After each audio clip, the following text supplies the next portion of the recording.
my name is Helena Bennett. I'm a Senior Policy Advisor at Green Alliance, and I am delighted to welcome you to this webinar hosted by Green Alliance and the Climate Coalition today, on the day of the release of the IPCC's 6th assessment report, specifically the contribution from Working Group 1, who assess the physical climate system. This report is a comprehensive assessment of the state of the climate crisis and was compiled by over 200 climate scientists from around the world and approved by government representatives from 195 countries.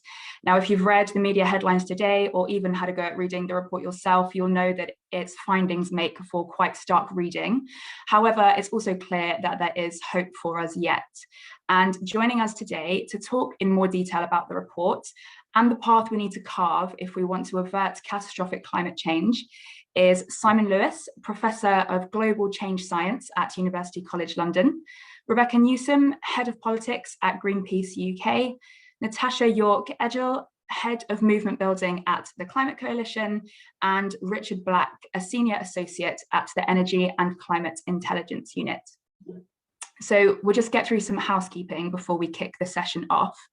Live captioning is available if you just click the little CC or closed captioning button at the bottom of your screen. You'll be able to enable those.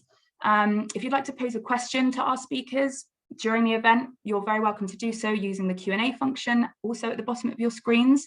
The questions will be monitored and we'll get round to them later in the session.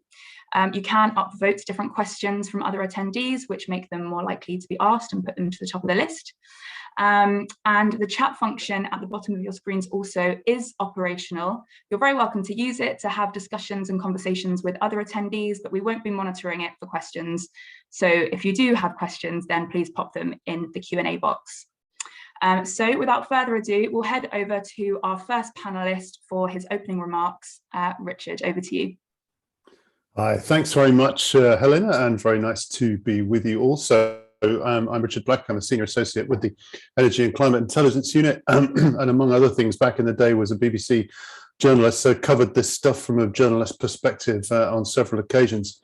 So I've just summed up a few of the key points, and I'm just going to share my screen now. Don't worry, this won't be death by PowerPoint. It's very light touch. So here's some of the, I'm sure most of you have had a good look at the report and read some of the news coverage itself. So I'm just trying to sum up a few of the sort of lines that I think may be useful in trying to talk about this. And I'm assuming here that the main interest will be how to use this to advance decarbonisation. So that's what I've concentrated on. So one way I often break this down is to go back to the framing for climate action that Mission 2020 developed about 5 years ago, which is that it is necessary, desirable and feasible. I find that's quite a good way often of trying to sort out what you want to say into sort of manageable chunks. So from this report, why is it necessary? Well, man-made climate change is not something that's happening far off. It is here right now. It is already affecting our weather. It is already affecting the planet itself. And you can look at some of the destruction that has been wrought by natural phenomena such as hurricanes, the impact on nature from ocean acidification and so on, and some of the economic consequences. Now, it's worth saying that we won't get the full IPCC digest on impacts until Working Group 2, which comes out in February. So we have to do a bit of inference from Working Group 1. But nevertheless, I think that's quite a strong message. It will increase in severity unless and until we stop it. And just as one indicator there of severity increasing, you know, the rate of sea level rise tripled since the 1970s. That is there in the report, and one could expect that rate to increase basically until and such time we actually get emissions down to net zero. And the longer we leave it, the greater the impacts and the greater the risks. And it's worthwhile pointing out, for those of you who remember Donald Rumsfeld, the former US Secretary of Defense, there are known unknowns here and there are unknown unknowns as well, and neither of them are a good thing. And just as one illustration of that, there's one graph I think that's worth looking at.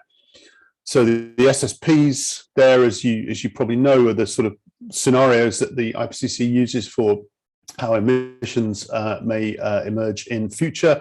And so you can see that between the various emission scenarios that they look at, the low and high, there's not that much difference actually by the end of the century. But then you look at the dotted line, and this is what could things could happen. They can't rule this out.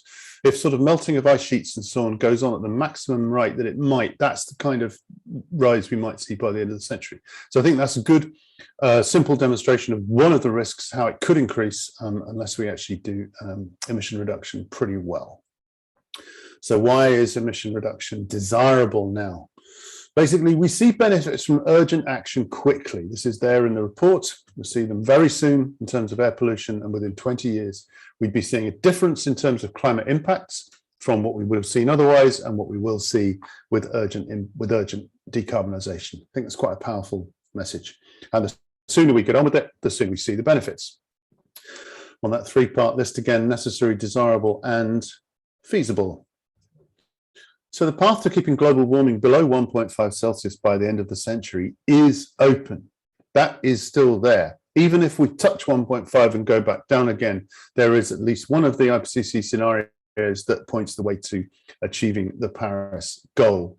There are, of course, other scenarios that weren't considered in this report, but nevertheless, there it is. And many other analyses, including the International Energy Agency, show that it's feasible and plot routes to getting there. So, okay, fine. And COP26, we have the ideal political opportunity here to get things going fairly quickly. Now, there are some concerns when a report like this comes out, because one's always concerned about that it may contain some messages that you wouldn't really want to be getting out there. And the main one that's concerned me is that we might see reports saying that it's inevitable that we'll miss the 1.5 Celsius Paris target. And the reason why that's dangerous is because it can lead to, well, there's no point in even trying then, which is, of course, what some of the very high carbon advocates would like us all to believe. So luckily, the report doesn't see that. And actually, most of the news coverage I've seen has stayed away from saying that we will inevitably miss 1.5. You know, they have been reasonably nuanced and saying, even if we go there, there's a chance to get back down again. And anyway, the differences between a high emission scenario and a low emission scenario are pretty important. Another thing I was worried about was that this might be twisted as saying, well, in that case, we just need to do massive negative emissions now. And this climate repair phrase that Sir David King has unfortunately seeded into the discourse. But I haven't seen too much comment to that effect. So that's pretty good. So just a few key takeaways here. I think man-made climate change is affecting our world now. Loads of evidence for that in the report. It's unequivocal that it's changing our weather, as well as things like sea level rise. And there's a line in there about compound events where you get several impacts at the same time, like a heat wave, drought, wildfire, all at the same time. So it will continue basically until we stop burning fossil fuels and protect nature. And there's particular focus in the report on methane and the importance of methane as a global warming gas that doesn't stay in the atmosphere for that long, but actually delivers a very powerful global warming punch while it's there, and on the importance of getting methane down, therefore. And in terms of where to look, I've just circled there the two main man-made sources of methane: fossil fuel production and use, and agriculture and waste. So there's things to concentrate on in that line on methane. The sooner we do it, the smaller the impacts and the lower the risks. All governments signed up to the Paris Agreement, and all governments have now accepted this report. This, to me, is a misconception about the IPCC. Some people think it's just a bunch of scientists. The scientists are commissioned by all governments. They report to governments. Governments go through the summary for policymakers and sign it off. So we've said, you know, this warning comes from scientists. We might as well say this warning comes from all governments, because they've all acknowledged it. So, and they've all signed up to the Paris Agreement, so now they know what needs to be done in order to meet the pledges that they signed up to in the Paris Agreement. And finally, I think the strong line is that the choices we make now, not least at COP26, will have big consequences. There's a lot to play for. The choices actually will determine a lot about the future of human society. Okay, so I will stop sharing my screen there. Hopefully that's worked, and hand back to you, Helena. Thank you so much, Richard. That was super insightful. We're going to head now over to Professor Simon Lewis. Hi, Simon. Hi, everyone. I think Richard's done a great job of summarising and contextualising And I can't say as strongly enough that 195 governments commissioned this report. And then independent scientists from 66 countries, several hundred, around 900 altogether contributing authors. And then they've summarized 14,000 scientific papers. And they've had 78,000 comments from reviewers and governments. And then the final step is that the summary conclusions have all been agreed line by line and word by word by all of those 195 governments, whether they're supportive of climate action, ambivalent of climate action, or hostile to climate action. They have all agreed those points. And it's stark, you know, CO2 emissions, CO2 levels, highest point for 2 million years. Temperatures, highest point for at least 125,000 years. So we're well outside the variability of every human society on Earth is pushed outside the limits that it's usually exposed to. So, you know, London was built over centuries to withstand a particular climate, and we're moving outside of that. So we're seeing these flash floods, heat waves, and other impacts that are causing us increasingly serious problems. And I think one thing on the science that's got a little bit confused is whether the IPCC report now is saying that climate change is moving faster than we previously thought. And I think that's not the case. There's actually some technical reasons why you can reconcile what they said in this report versus the IPCC 1.5 report 2 years ago. But overall, I think the message is clear that if we do everything we possibly can to get emissions down, then we can keep temperatures close to 1.5 degrees C.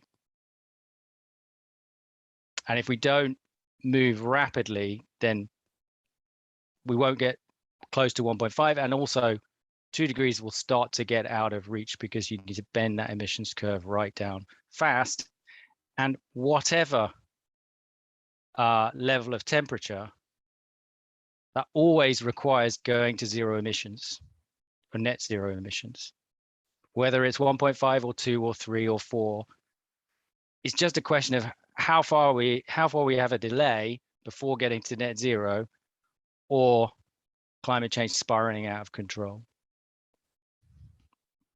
So I think that's enough comments from me. I can answer questions later if there are any. Thank you, Simon. And yes, we've definitely got some questions lined up for you, so we will be coming back to you.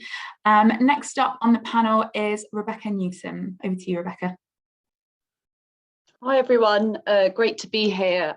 My name is Rebecca and I head up the politics team at Greenpeace UK. So I won't touch on the science technicalities because that is very much Simon's brief, but I'm here to talk more about the politics. So, I mean, these tragic events also recently of unprecedented heat waves, wildfires, heavy rains, more extreme weather across the world, coupled with these scientific findings from the IPCC, will surely give a major jolt to world leaders about this existential threat to all of our futures if inaction on climate continues. And I think I want to start on a more hopeful, positive note. It's important to remember actually how much has changed in recent years to speed up action towards a safer future for our climate. You know, public concern about the climate crisis is at an all-time high despite the pandemic, which is a clear sign to our political leaders about the mandate for action. But also, you know, just as another example, huge progress has been made in legal cases too. So, you know, over the last 3 years, climate litigation cases have nearly doubled. And only in the last year, an unprecedented number of major judgments were issued, including judging that Shell is liable for climate damage, and also ruling that the German government's climate legislation is insufficient. So we are seeing progress, and it is important to keep sight of that, I think, emotionally as well as politically. But, you know, the reality is also that the science has been clear for many years and decades, even prior to this point. And, you know, extreme weather events that we're currently experiencing are the result of past inaction. So our leaders have repeatedly ignored the problem.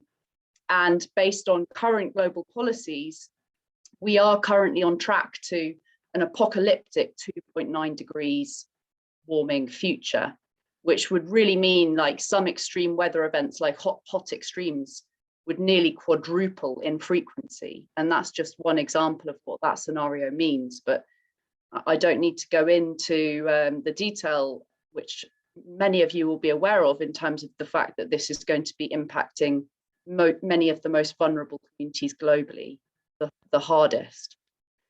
So I think whilst this IPCC report is a crucial wake-up call, what really matters now is the politics. And as host of the Global Climate Conference, COP26, the UK has a particular responsibility to ensure its success and to truly keep the Paris Agreement goal of 1.5 degrees alive.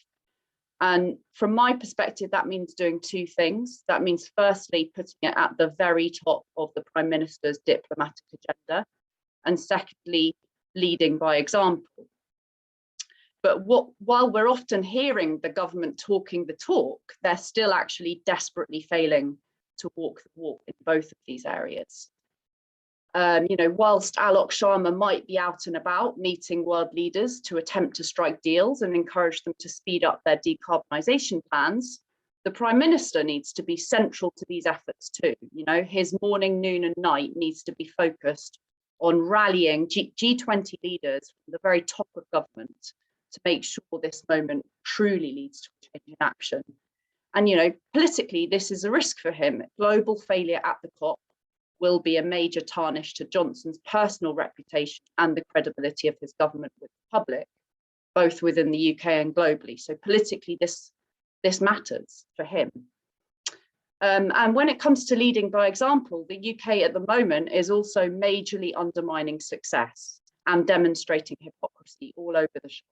You know, there's plenty of examples. I'll give you just three. You know, firstly, while Sharma and Johnson call on world leaders for long-term strategies to deliver ambitious 2030 emission reduction targets in their press release today, we're still actually waiting for the UK's own net zero strategy. And some of the most important policies within that, such as how we're going to decarbonise our buildings and also how we're going to make sure that climate action is delivered fairly, have been repeatedly delayed.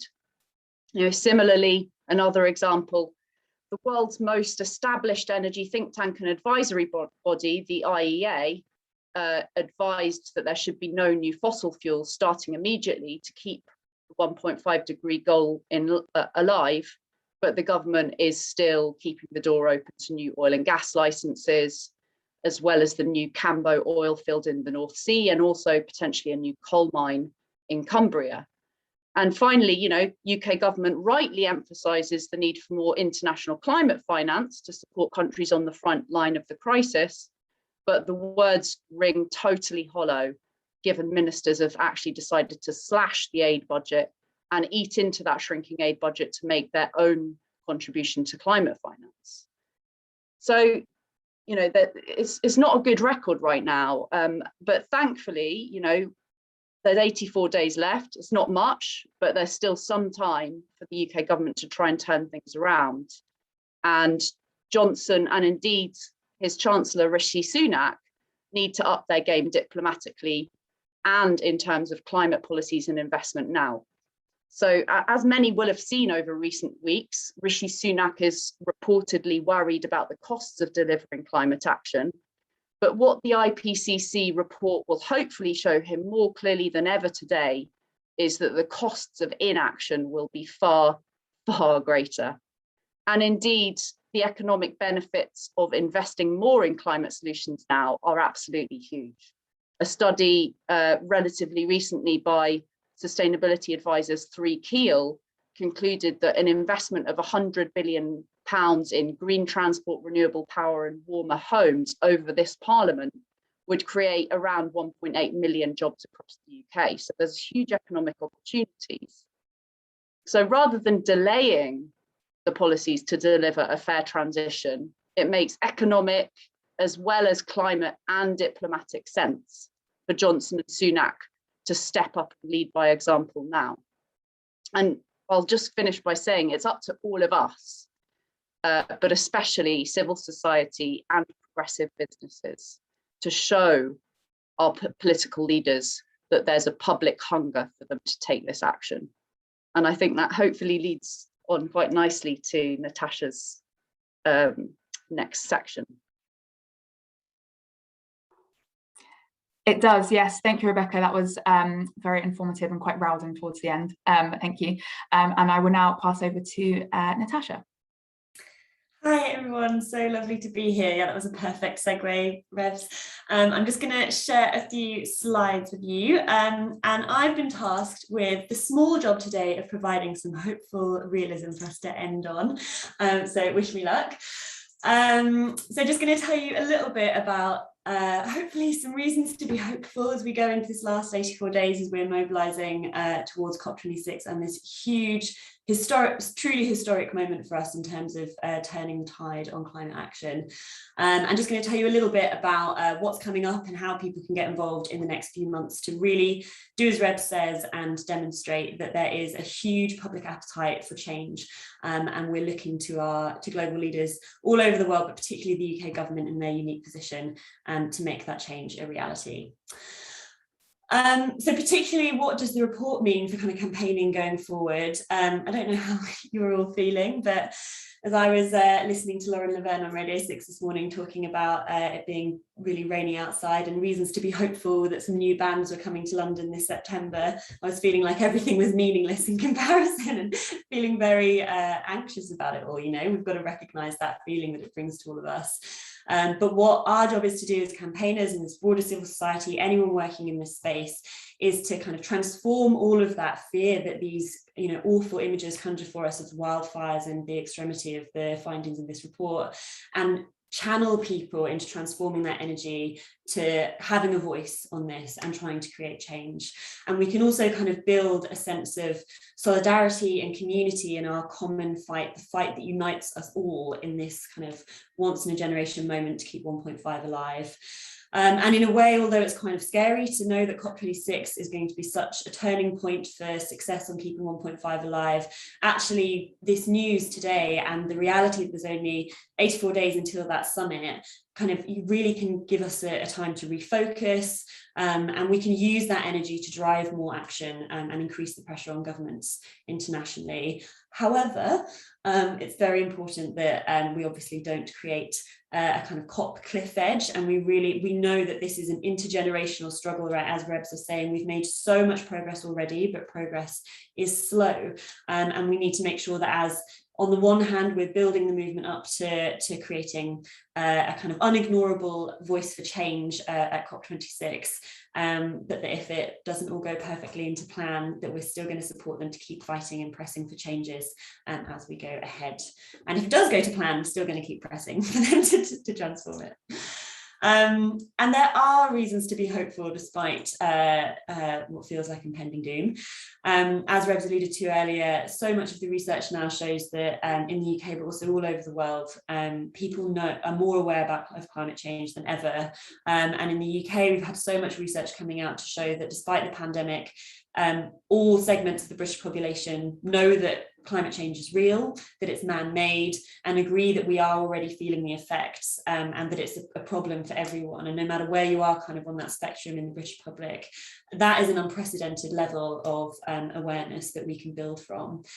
And speaking of building, obviously the pandemic has actually, one of the few benefits is that we've seen record levels of community organising, community cohesion, a kind of renewed sense of kind of helping our neighbours, connecting with other people to help each other out in times of crisis. And before the pandemic, you know, a bar was set very, very high in terms of school strikes, Extinction Rebellion, climate change is extremely high on the agenda in the media, and all the way through from that point, although obviously the pandemic has dominated the media, climate change is still at the forefront of everyone's minds, and our movement is becoming more and more diverse. Everyone from National Trust and the Women's Institute to Black Lives Matter, Green New Deal, there are so many different groups coming into the movement and pushing on that change. So that is something to be super hopeful about.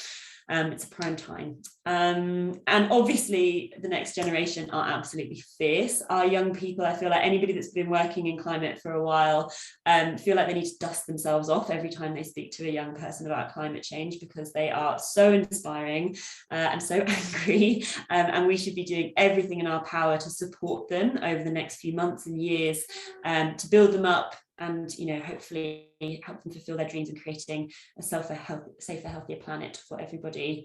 And obviously one of the things that's come out of this report is we know we have the science, we have the solutions, we know what we need to do. It is about just doing it. So there are some things that we can do. There are so many different critical moments on our pathway to COP. Obviously, just going from the report today, there's going to be CBD leaders meeting, although ultimately the CBD has been delayed. There's G20 and the comprehensive spending review, fingers crossed, in the UK, and a key kind of public mobilisation moment to tee up all of those other big bits as we really try to set the agenda for COP26. The Climate Coalition are organising we're in combination with Climate Fringe Week in Scotland, hopefully the biggest kind of public mobilisation we've ever seen to show the broad, very diverse mainstream public appetite for climate action. Same week as the UN General Assembly and New York Climate Week. It's from the 18th to 26th September, and I'll tell you a bit more about that in a second, but we hope that that is a massive kind of scene-setting moment to really make the public's appetite for change loud and clear. And then during COP26 itself, obviously it is going to be a cacophony of sound from all over the world. And as we're hosting it, there's a lot happening in the UK. So throughout the 2 weeks, there will be kind of movement assemblies for people to hear about what's going on inside the negotiations and react with kind of stumps and communications and discussion about how we want to take that forward as civil society.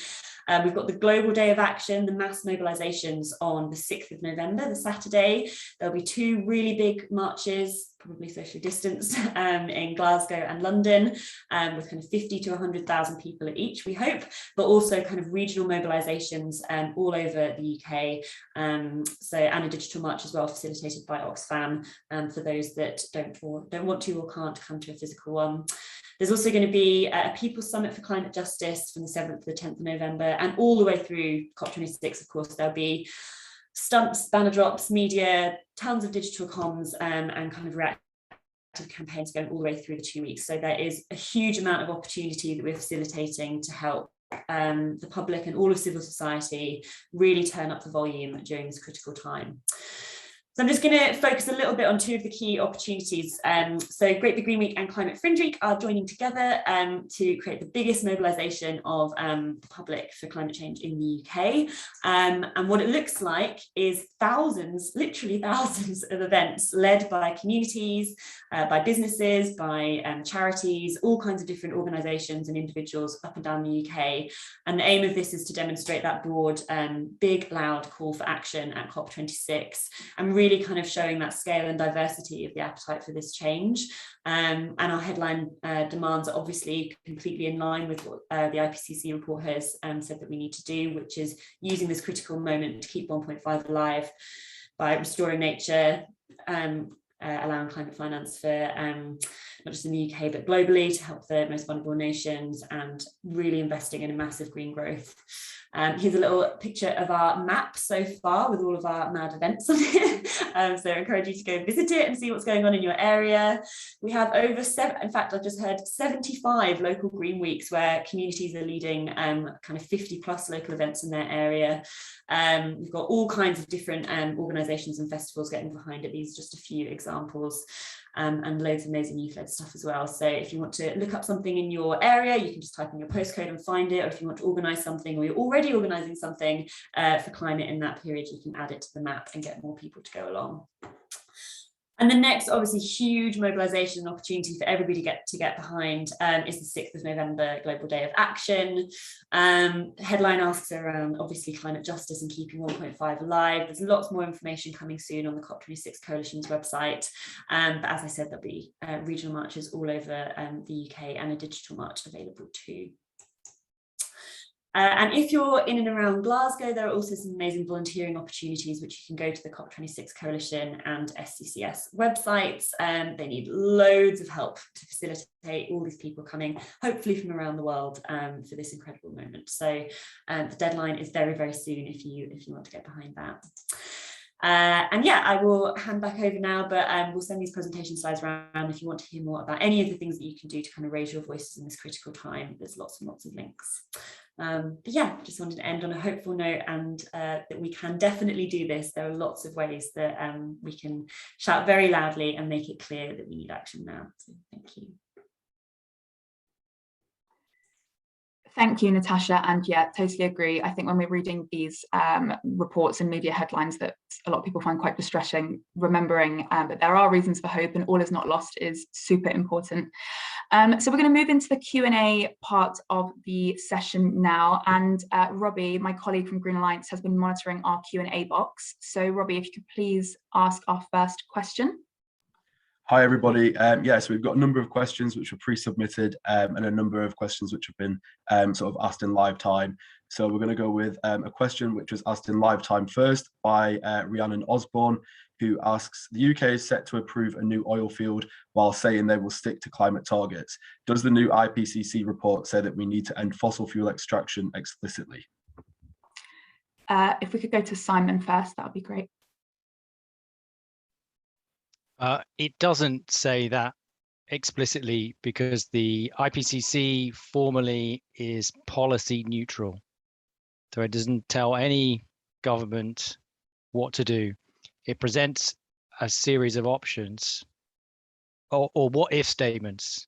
If you do this, these are the consequences in terms of climate impact. And what it shows is that we need to reduce emissions from now rapidly and get down to net zero by 2050.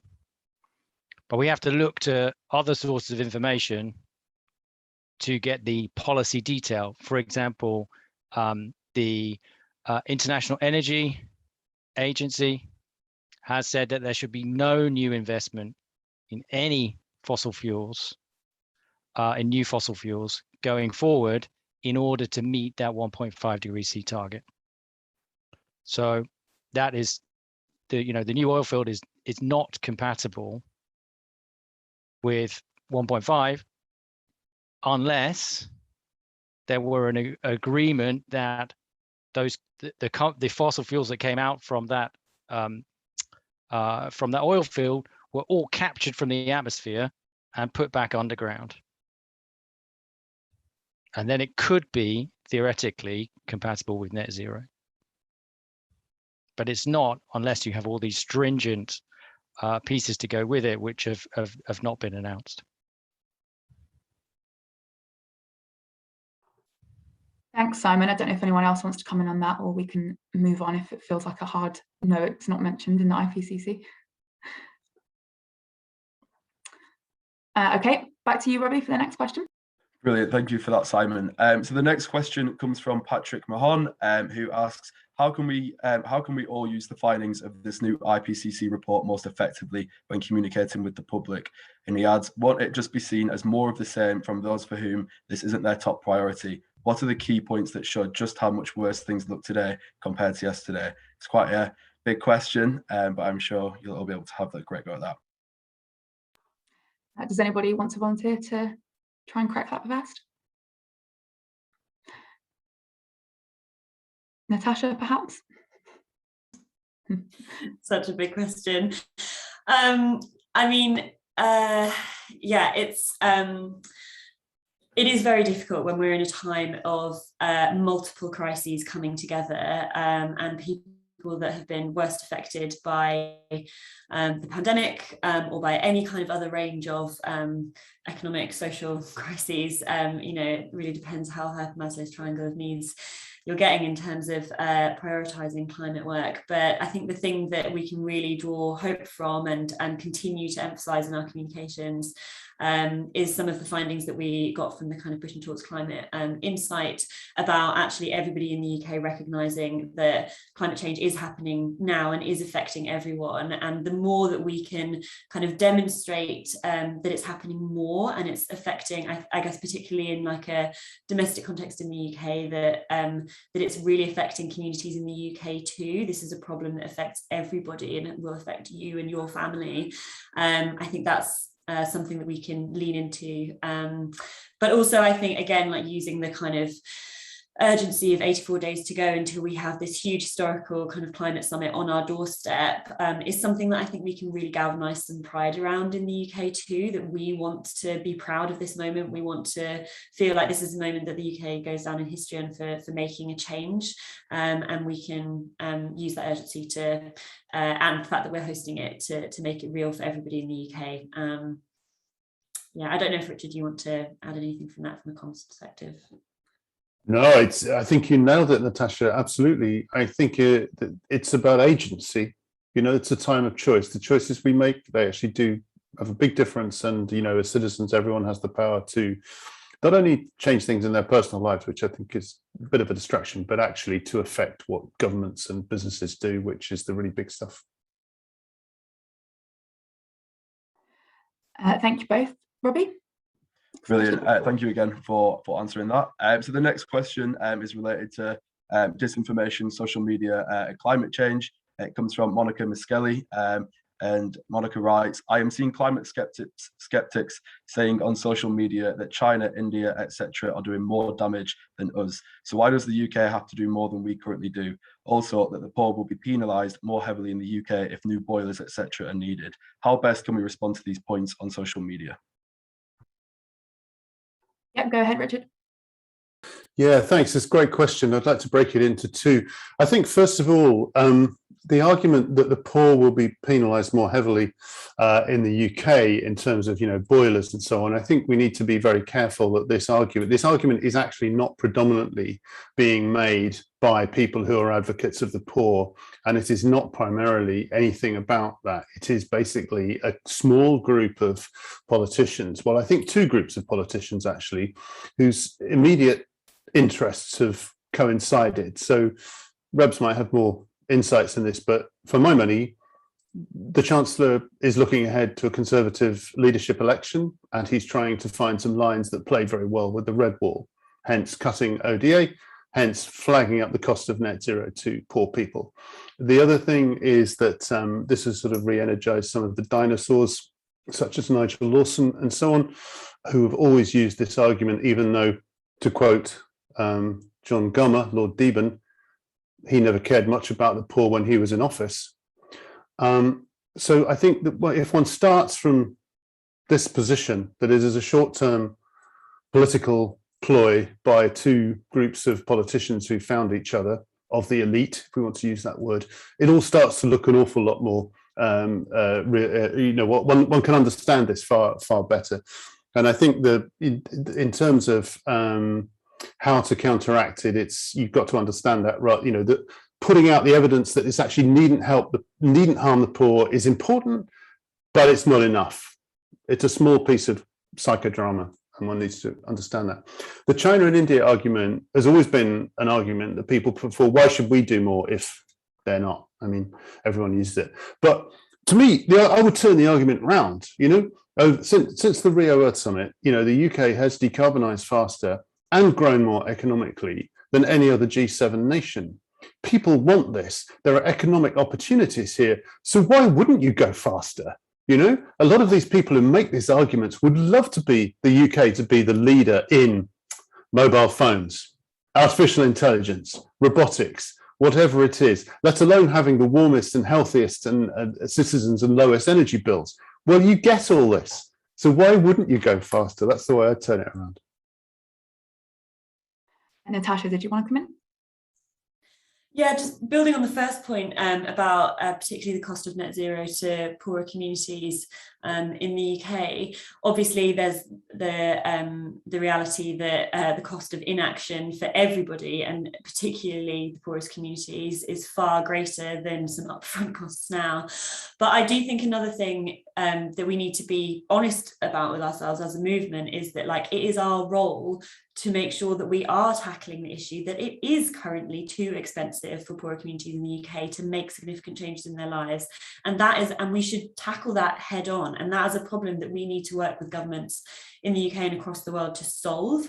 It's not the individual's responsibility to take this burden. It is government policy that will support them to do that. It's their choices that will affect whether poorest people will be most greatly affected by the transition to a net zero economy.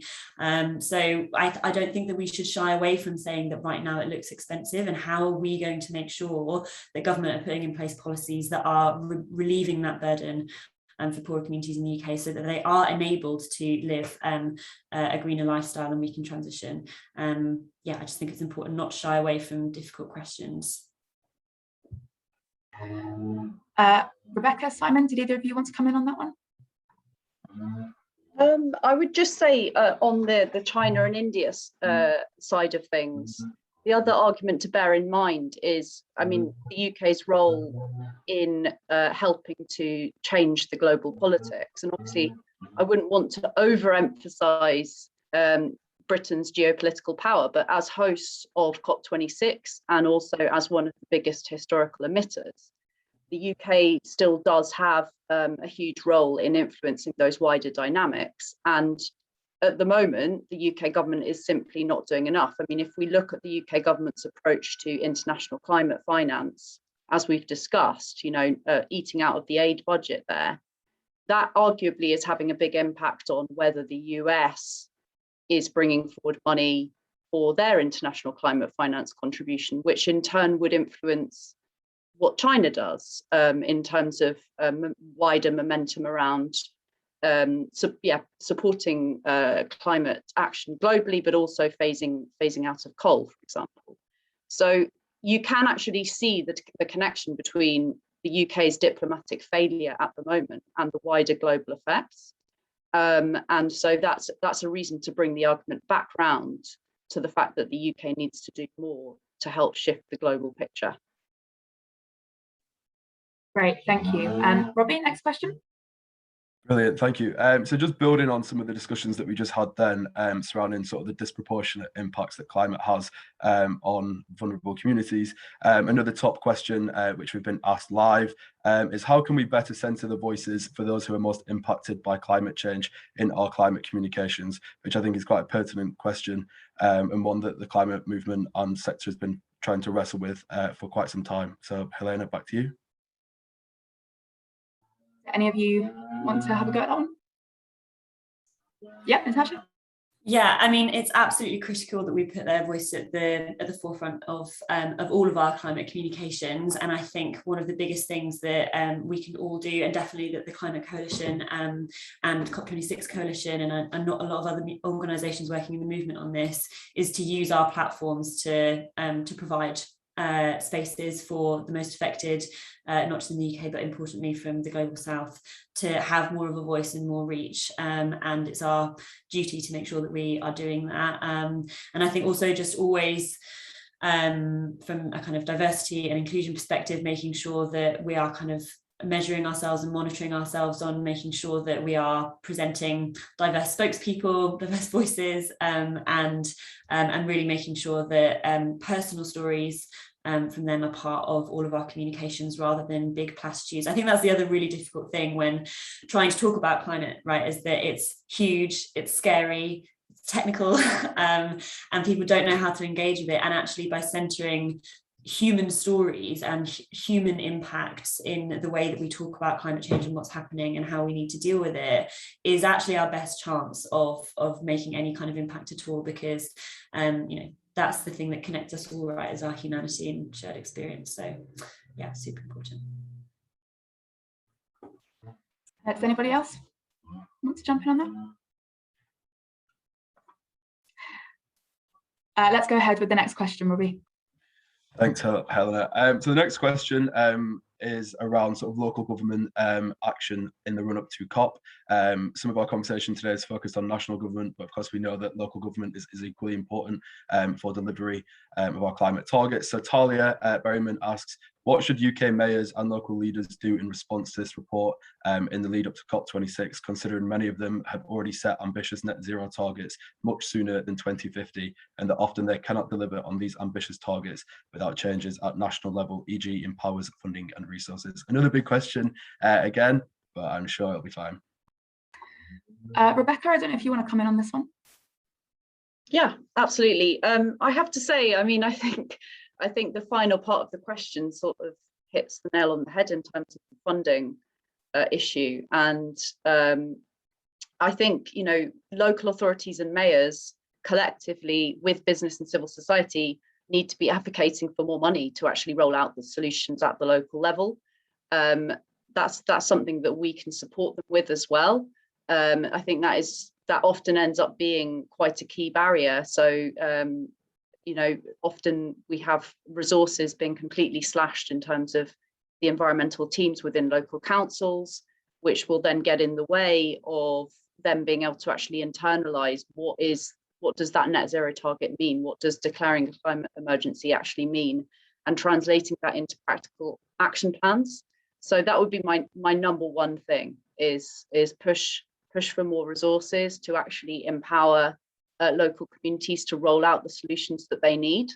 But I mean, obviously, particularly metro mayors do have more powers to transform local transport systems. There's a lot that they can do to support a shift away from private vehicle use to walking, cycling, public transport.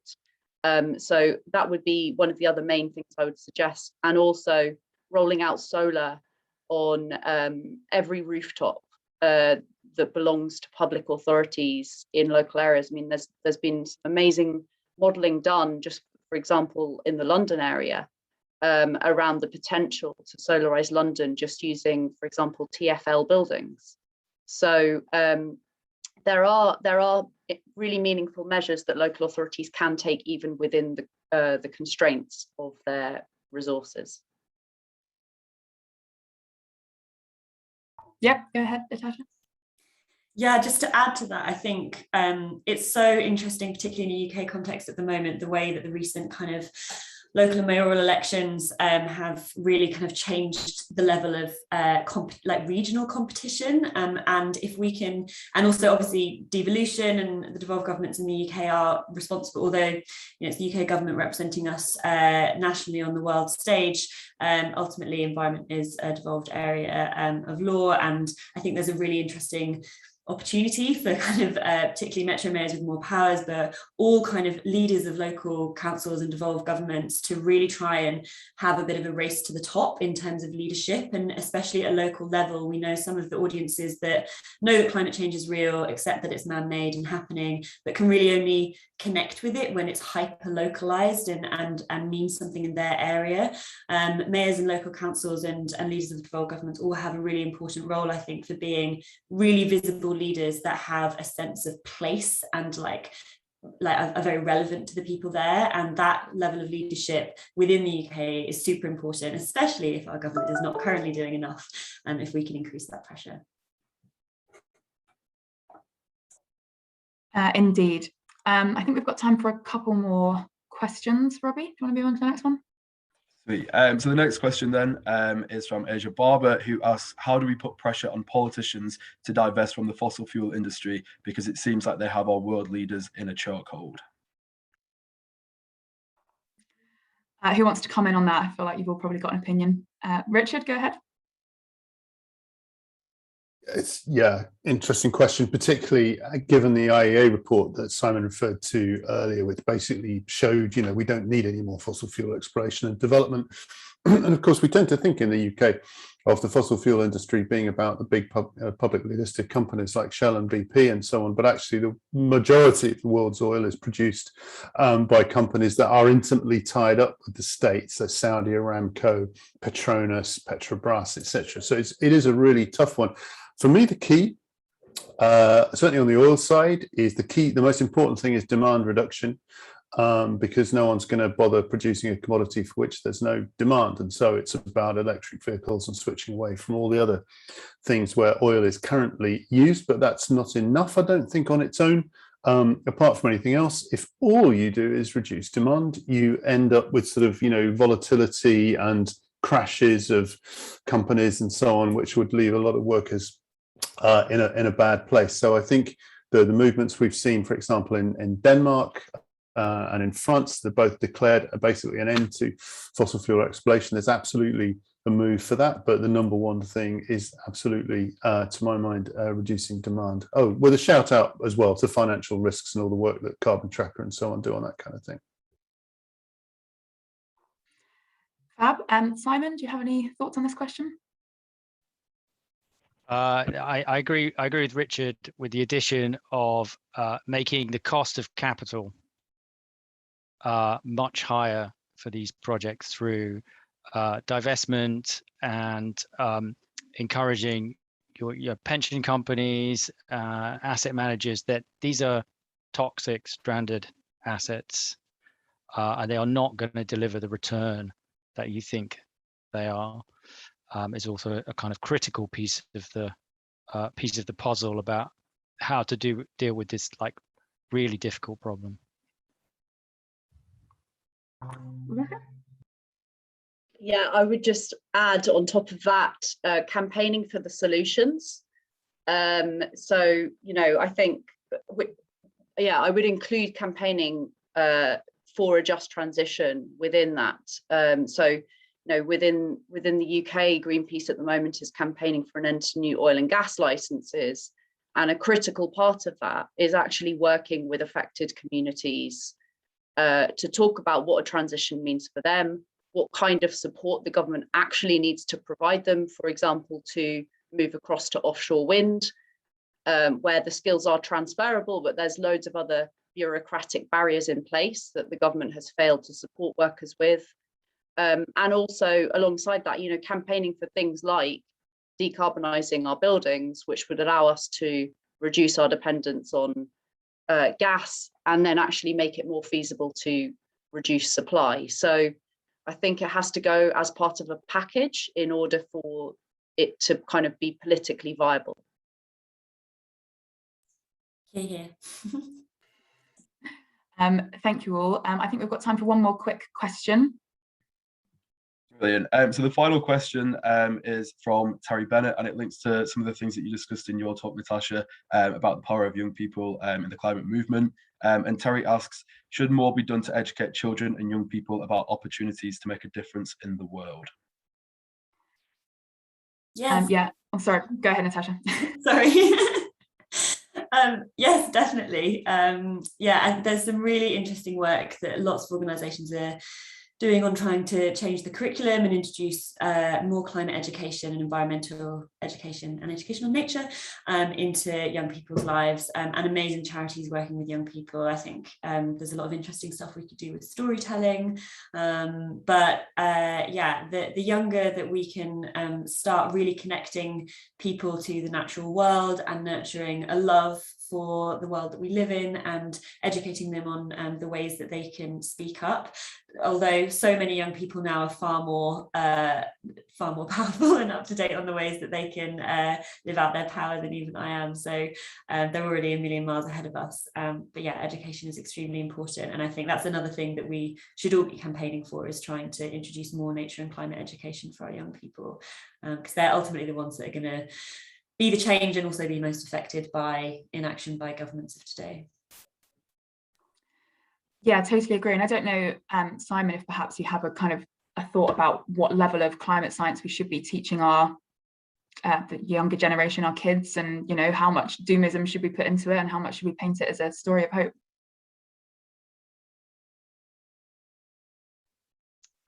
That's a very, very good question. I think the answer is quite a lot of listening. So when you discuss these issues with young people, the psychological studies about the kinds of feelings that hearing about climate change causes in many young people and not young people as well, but specifically young people, means that you have to do a lot of listening to be able to respond, to acknowledge those feelings are real and important, to then be able to acknowledge them and then move to a place where you can take some kind of action about them. And that's a kind of longer, slower process than just coming in and say, these are the scientific facts that you ought to know, even though we really all ought to have a kind of basic understanding. And I just think, reminders that I think kids don't get in school is that, governments only take action on things when they are really forced to by the electorate. So you need to get out there and get yourself heard. And if necessary, make a big nuisance of yourself to get everyone nodding together to make their voices heard. Great, thank you. That's a nice, hopeful last question there. So we've got a few minutes left. I'm just going to pass back to each of you in turn for some closing remarks, and would also love to hear from each of you what's inspired you most over the last few months and given you some hope for the future, especially given the kind of lots and lots of news stories recently that are quite distressing to those of us keeping up with climate news. So Richard, I'll come to you first. Okay, what's inspired me most? Many things, but I'll pick something that I suspect none of the other panelists will pick, so that I'm on safe ground. One of the biggest challenges, I think, across the years in the UK has been normalizing talk about climate change, just making it something that you can have a chat with your friends and neighbours about. I've been doing a bit of work recently with sports broadcasters, helping them to get up to speed on how they can talk about this. And a couple of months ago, Sky Sports, on their Saturday morning football show, which is all about football and footballers, they always have a quiz section between two footballers. And this particular day, they had a quiz. The quiz subject was between Bukayo Saka, an international player with Arsenal, and Eric Dyer, professional with Spurs, was the sustainability records of different clubs. And it went into things like, how many plastic bottles you need to recycle to make a shirt, this kind of thing. Which club is the best in the UK at things like, how few people go there by car. So just seeing this is the best example I've ever seen of this conversation absolutely becoming really a mainstream thing. So that gave me a lot of inspiration. Love that. I really wasn't expecting that. Rebecca, let's come to you next for your closing remarks and an answer to that question if you have one. Yeah, thanks very much. It's been a really, really inspiring and hopeful discussion, actually. I definitely shared the same feeling as Natasha, like waking up to the news today and just sort of having a bit of a heart-sinking moment. But there are so many examples of people taking action, and I think it's just such a good stark reminder of the importance of basically getting to the streets. And I basically completely agree with what Simon said. We need to make nuisances of ourselves. We need to support people across the UK to join us in that, and only through doing that are we going to get politicians to really listen. So I suppose those are my closing remarks. What's inspired me is maybe a bit more geeky, but it was just such a big deal. The International Energy Agency report, which has been mentioned a few times. The fact that this body that effectively used to serve as a lobby group for the fossil fuel industry over many years has come out saying that no new fossil fuels are allowed essentially this year from now on to keep in line with 1.5 is such a landmark moment. And that is the result, yes, of the economics and yes, of the science, but I think it's also the result of the politics and the fact that the public conversation has moved enough for it to be possible for them to even make a recommendation like that politically. And so I just think, yeah, I think it's a massive deal and gives us a huge tool for our ongoing campaigning. Thank you, Rebecca. Simon, we'll come to you next. Just one remark.